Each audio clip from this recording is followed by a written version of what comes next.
Many serial killers have come and gone over the years, but some have forged a much deeper legacy than others. Some have been remembered because of their extreme body count, others for their strange perversions, and some just have that indescribable quality that just makes a famous serial killer. In this video, we will look at just some of the most famous of them. Ted Bundy. We can't make a serial killer list without mentioning Theodore Ted Bundy, aka the Lady Killer. This charming, handsome young deviant was a real lady killer in more ways than one. Good-looking, ruthless, and cunning, Bundy has become the gold standard of evil the world over, as is evident by the sheer amount of books, movies, TV shows, podcasts, and even Ted Bundy shirts that have chronicled his story. He is often described as one of the most famous American serial killers. Although he spent most of his childhood in Philadelphia, Bundy's thirst for blood took him across the country throughout the 1970s. Ted Bundy murdered at least 30 people and took victims in Ohio, Colorado, Idaho, Washington, Utah, Oregon, Florida, and possibly California. Ted had a thing for young, brunette co-eds and would often pretend to be injured in order to lure these unlucky women into his now infamous VW Beetle. Once inside, Bundy would attack them with a crowbar, rape them, then strangle them to death in the woods. As he progressed, Bundy began to take more risks, even going as far as to invade a sorority house and attack 4 women within a span of 15 minutes. His desires were unquenchable, and like most serial killers, he took too many risks. Bundy was caught in 1975 and sentenced to death by electric chair. He was executed in 1989 and remains, probably, the most famous serial killer of all time. Jack the Ripper legend of Jack the Ripper is the seductive tale of England's most famous serial killer that still captures the imagination even 130 years on. There's a lot of mystery around the Ripper murders, and since he was never caught, nothing has ever been confirmed. But what we do know is that he killed at least 5 women by gutting, disemboweling, and leaving them for dead on the midnight streets of London, England in 1888.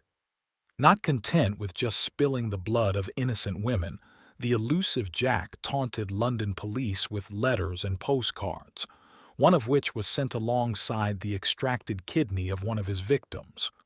Although Jack's first 4 victims were stabbed and mutilated within a matter of minutes, Jack's 5th and final victim, Mary Jane Kelly, was a different story. Jack obliterated her to the point that she was unrecognizable, and to this day, the crime scene photos of the aftermath remain a disturbing image. The Ripper's legacy remains unmatched in the annals of true crime, with historians and researchers still trying to make sense of the mess he made over a century ago. Ed Gein. No serial killer list is complete without mention of the grave-robbing ghoul whose grim antics spawned Leatherface from the Texas Chainsaw Massacre. Ed Gein was the ultimate mommy's boy. He lived with his mother in their farmhouse in Plainfield, Wisconsin, until she died in 1949, at which time Gein was 40 years old. Soon after, Gein began paying visits to local cemeteries, where he would unearth the bodies of recently deceased women, steal them and fashion them into various household items. But eventually, grave robbing wasn't enough for Ed, so he turned his hand to murder. He shot and killed 2 local women with a rifle, loaded their corpses into his truck, and took them home to his decaying house.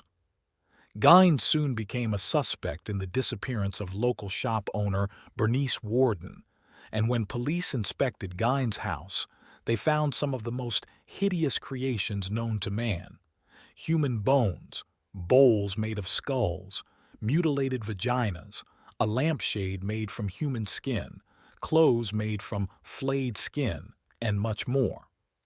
Gein later confessed that his dream was to create a woman's suit so that he could become his mother.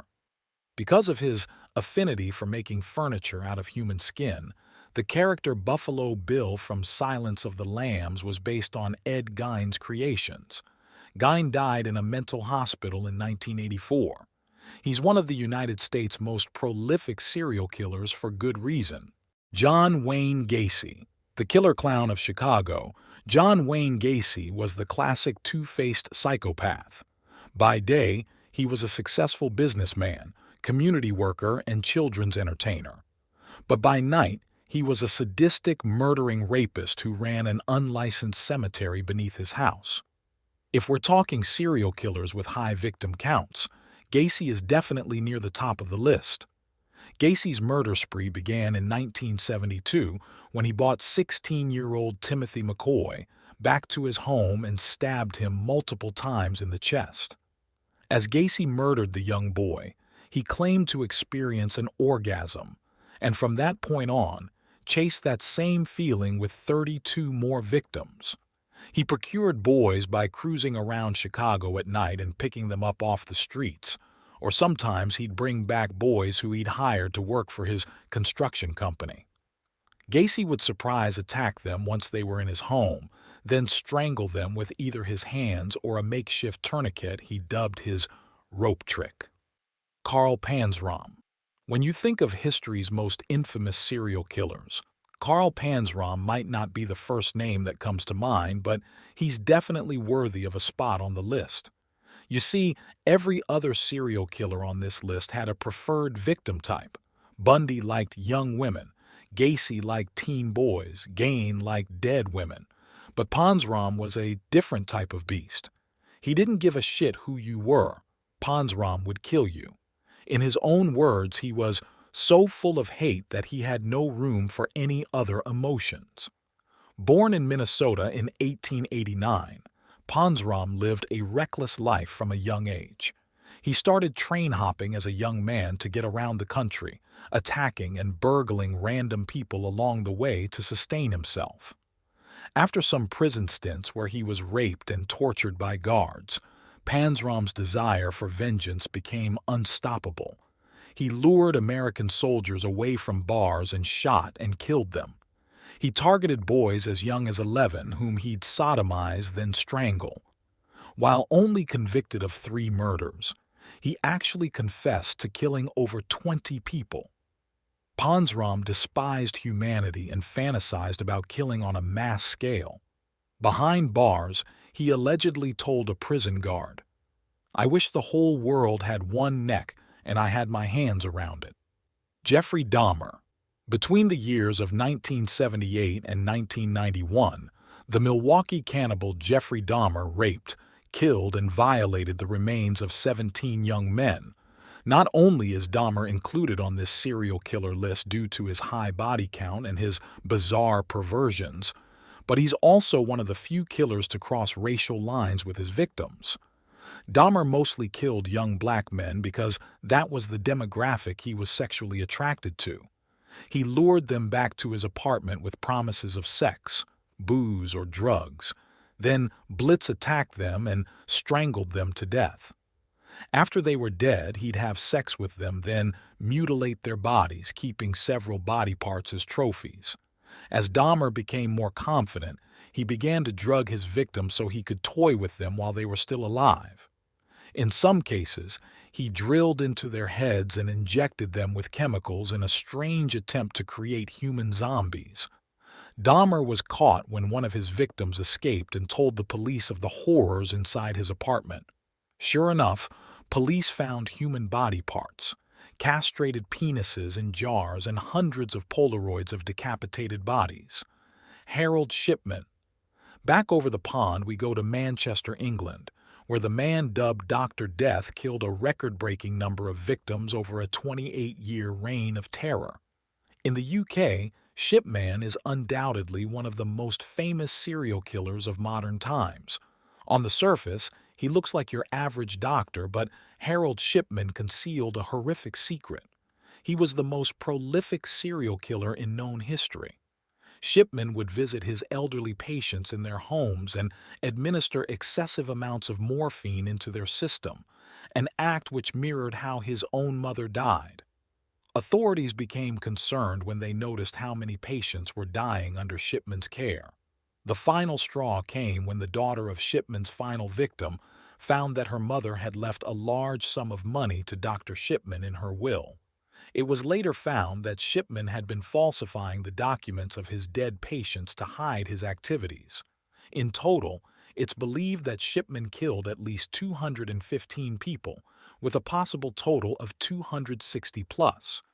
He denied all allegations, and unfortunately, he committed suicide in his prison cell in 2004, taking all of his secrets to the grave. The list of serial killers that are still alive gets shorter and shorter by the year. Dennis Rader: bind, torture, kill. That was how Dennis Rader operated. This pillar of the Wichita community lived a double life. He was a loving husband, father, and company man, but he moonlighted as the elusive BTK killer, killing entire families and taunting police with mutilated Barbie dolls. He began in 1974, where he invaded a family home and strangled both parents and two kids. Similar murders followed, and Rader began taunting police with confession letters. He targeted older women in their homes because he could easily overpower them. Unlike other famous serial killers, Rader was able to subdue his BTK alter ego for years at a time. He went from 1977 to 1985 without murdering anyone, and again from 1987 to 1991. By this point, he'd killed 10 people, and he never killed again. But amazingly, BTK wasn't caught for another 14 years. His ego forced him to continue his cat-and-mouse games with the police, which led to his capture. He most likely would have gotten away with his crimes if he could have just led a quiet life and kept to himself. The Zodiac Killer. Throughout the 60s and 70s, the Zodiac Killer terrorized the city of New York. He stabbed and shot couples in dark lovers' lanes. He taunted police, and he threatened to detonate a school bus full of children. But despite an extensive search for the elusive Zodiac Killer, the person responsible for these crimes remains uncaptured.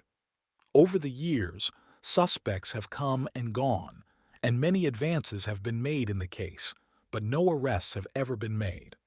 Most recently, one of the Zodiac's ciphers has been solved by amateur code crackers, an incredible 51 years after it was originally sent to police.